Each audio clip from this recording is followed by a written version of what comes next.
അടുത്ത ആഴ്ച തന്നെ 2025 MotoGP സീസൺ സ്റ്റാർട്ട് ചെയ്യും. And the main highlight is Marc Marquez is in a Ducati for a title. F1ലും similar സ്റ്റോറിയാണ്. Best man on the grid moving to the red hot Italians. Ducati തന്നെയാണ് title favourites എങ്കിലും 2025 സീസണിൽ പുതിയ engine use ചെയ്യാതെ കഴിഞ്ഞ സീസണിലും engine use ചെയ്തുകൊണ്ടാണ് ഡുക്കാറ്റി മുന്നോട്ട് വരുന്നത്.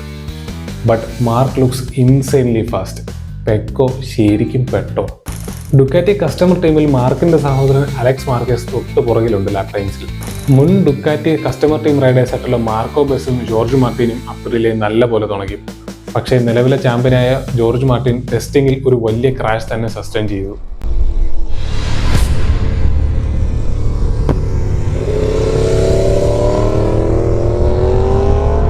ബ്രാഡ് ബിൻഡർ ലീഡ് ചെയ്യുന്ന KTM ഫാക്ടറി റേസിംഗ് അത്യാവശ്യം സ്ട്രോങ് ആണ്.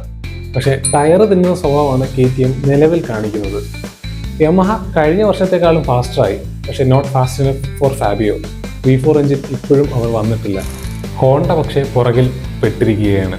പുതിയൊരു റുക്കിയായ അഗൂറ ടെക് 3 റേസിംഗിൽ വളരെ നല്ല ഇംപ്രസീവ് പെർഫോമൻസ് കാഴ്ചവെക്കും. Agura, he's got podium pace, but once again, just no grid position. He goes through on